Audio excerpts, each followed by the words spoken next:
ప్రభుత్వాన్ని పడగొట్టాలంటూ demand వస్తోందంటూ BRS MLA కొత్త ప్రభాకర్ రెడ్డి చేసిన వ్యాఖ్యలను ప్రభుత్వం ఖండించింది. 10 ఏళ్లు ఇష్టానుసారంగా దోచుకున్న బీఆర్ఎస్ నేతల గుండెల్లో భూభారతి రావడంతో రైళ్లు పరిగెడుతున్నాయని రెవెన్యూ శాఖ మంత్రి పొంగులేటి శ్రీనివాసరెడ్డి మండిపడ్డారు. ఎవరెన్ని కుయుక్తులు పనినా ప్రభుత్వాన్ని పడగొట్టలేరని పీసీసీ చీఫ్ మహేష్ కుమార్ గౌడ్ స్పష్టం చేశారు. ప్రభాకర్ రెడ్డి వ్యాఖ్యలపై విచారణ జరపాలని సీఎంను కోరతామని విప్ ఆది శ్రీనివాస్ తెలిపారు. కాంగ్రెస్ పాలనలో స్థిరాస్తి వ్యాపారులు, పారిశ్రామికవేత్తలు, గుత్తేదారులు విసుగు చెంది ప్రభుత్వాన్ని పడగొట్టండి, ఎమ్మెల్యేలను కొనేందుకు అవసరమైన డబ్బు సమకూరుస్తామంటున్నారంటూ బీఆర్ఎస్ ఎమ్మెల్యే కొత్త ప్రభాకర్ రెడ్డి చేసిన వ్యాఖ్యలు రాజకీయ దుమారాన్ని రేపాయి. ప్రభుత్వం తీసుకొచ్చిన భూభారతి చట్టానికి భయపడి కొత్త ప్రభాకర్ రెడ్డి ఇలాంటి వ్యాఖ్యలు చేస్తున్నారని కాంగ్రెస్ మండిపడింది. ప్రభుత్వ సంక్షేమ కార్యక్రమాలు, 42% రిజర్వేషన్లు, ఎస్సీ వర్గీకరణ అమలు కాకుండా ఉండేందుకు కొందరు కుట్రదారులు ప్రభాకర్ రెడ్డికి మూటలు అందిస్తున్నారని భట్టి విక్రమార్క అనుమానం వ్యక్తం చేశారు. బీఆర్ఎస్ నాయకులు ఇందిరమ్మ ప్రభుత్వాన్ని కూల్చాలని పగటి కలలు కంటున్నారని, కేసీఆర్ సూచనల మేరకే ఆయన ఇలాంటి వ్యాఖ్యలు చేస్తున్నారని మంత్రి పొంగులేటి శ్రీనివాసరెడ్డి ఆరోపించారు. కొత్త ప్రభాకర్ రెడ్డి గారు మరి నాకు తెలియదు ఆయనకి ఏ కాంట్రాక్టర్లో, ఏ బిల్డర్స్, ఏ రాజకీయ పార్టీలు వాళ్ళకి మూటలు ఇచ్చి ప్రభుత్వాన్ని కూల్చోని చెప్తున్నారో తెలియదు.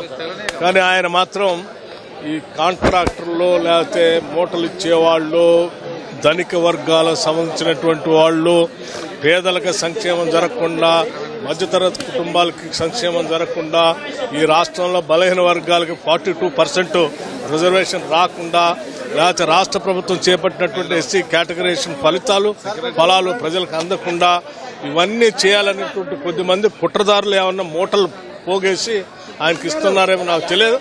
కానీ అటువంటి మూటలు ఇచ్చేటువంటి వాళ్ళ ఆటలు మాత్రం ఈ రాష్ట్రంలో సాగం. ఏదైతే ఆనాడు కేసీఆర్ గారి ప్రభుత్వం, టీఆర్ఎస్ ప్రభుత్వం అధికారంలో ఉన్నప్పుడు ఏవైతే ప్రభుత్వ భూములు కొల్లగొట్టారో, పేదవాడి భూములు కొల్లగొట్టారో, ఏ భూభారత ద్వారా అయితే ఆ భూములన్నీ మళ్లీ తిరిగి వెనక్కి వస్తున్నాయని భయ ఆందోళనకి గురైన వారి తొత్తులు, ఆ పింక్ కలర్ షర్ట్ వేసుకున్న రియాలిటీ వాళ్ళు భయభ్రాంతులు చెంది అక్రమంగా సంపాదించిన ఆస్తి ఈ భూభారత చట్టం ద్వారా తిరిగి ప్రభుత్వం తీసుకుంటుందని వారి గుండెల్లో రైళ్లు పరిగెత్తి ప్రజల ఎన్నుకున్న ఇందిరమ్మ ప్రభుత్వాన్ని కూలగొట్టండి అని కేసీఆర్ గారి సూచనల మేరకే ఈ కొత్త ప్రభాకర్ రెడ్డి గారు నిన్న మాట్లాడారు అనటానికి ఇంతకంటే నిదర్శనమేమీ అక్కరలేదు. ప్రజా సర్కారును పడగొట్టాలనే యత్నాన్ని కుట్రకోణంగా భావిస్తున్నామన్న ప్రభుత్వ విప్ ఆది శ్రీనివాస్ కొత్త ప్రభాకర్ రెడ్డి వ్యాఖ్యలపై విచారణ జరిపించాలని సీఎంను కోరతామని స్పష్టం చేశారు. ఈ రోజు నిన్న కొత్త ప్రభాకర్ రెడ్డి గారు ఒక శాసనసభ్యుడి హోదాలో ఈ ప్రభుత్వాన్ని పడగొట్టడానికి కుట్ర పడుతున్నట్టుగా మేము భావిస్తున్నాం. బీఆర్ఎస్ నాయకత్వం కూడా మేము గెలిచిన 3 రోజుల నుంచి కూడా అదే మాట అంటున్నారు. కాబట్టి జరిగినటువంటి ఈ అంశాలపైన న్యాయ విచారణ జరపాలని చెప్పి మా గౌరవ ముఖ్యమంత్రి గారిని కోరుతాం. ఒకవేళ అలాంటిది ఉంటే చట్టపరంగా వారిపై చర్య తీసుకోమని చెప్పి ఈ సందర్భం కోరుతాం. భూభారతితో వారి దోపిడీ బయటపడుతుందన్న అక్కసుతో ప్రభుత్వంపై ఆరోపణలు చేస్తున్నారని పీసీసీ అధ్యక్షుడు మహేష్ కుమార్ గౌడ్ విమర్శించారు. అంటే ప్రభుత్వాలు ప్రజాస్వామ్య పద్ధతిగా ఎన్నికైన ప్రభుత్వాలు, చోటమోటా కాంట్రాక్ట్ కూల్చే ప్రభుత్వాలు కావు ఇవి. ఎవరన్నా ఆ రకంగా అనుకుంటే అది అవివేకానికి నిదర్శనం. ఇప్పుడు 10 ఏళ్లు యథేచ్ఛగా దోచుకున్నారు. దాంట్లో ఇలాంటి కొత్త ప్రభాకర్ కూడా అవకాశాలు వచ్చినాయి. ఆ దోపిడీ నుంచి ఇలా బయటపడుతున్నారు కాబట్టి అక్కస్తో మా ప్రభుత్వం మీద విమర్శలు చేస్తూ ఉన్నారు. ఒకటి మాత్రం వాస్తవం, ప్రజల బలమున్న ప్రభుత్వం ఇది, ప్రజల కోసమే పనిచేస్తున్న ప్రభుత్వం ఇది.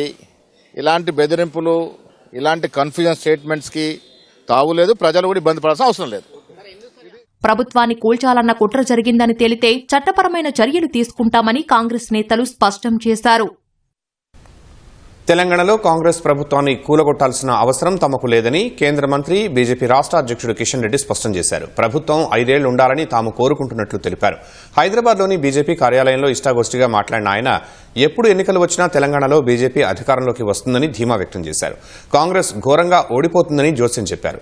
తెలంగాణ బీజేపీ అధ్యక్షుడి ఎంపికకు వారం 10 రోజులు పట్టొచ్చన్నారు.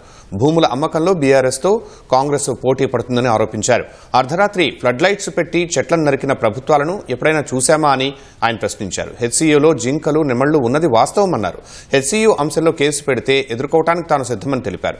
రేవంత్ రెడ్డి బ్రాండ్ ఏమిటో వచ్చే ఎన్నికల్లో తెలుస్తుందని అన్నారు. తన బ్రాండ్ నేషనలిజం అని కిషన్ రెడ్డి వివరించారు. హైదరాబాద్ స్థానిక సంస్థల ఎమ్మెల్సీ ఎన్నికల్లో గెలుస్తామని విశ్వాసం వ్యక్తం చేశారు. ఉప్పల్ ఫ్లైఓవర్ గుత్తేదారు చేతులు ఎత్తేశారని, గుత్తేదారుతో మాట్లాడి ప్రాజెక్టు పూర్తి చేస్తామన్నారు.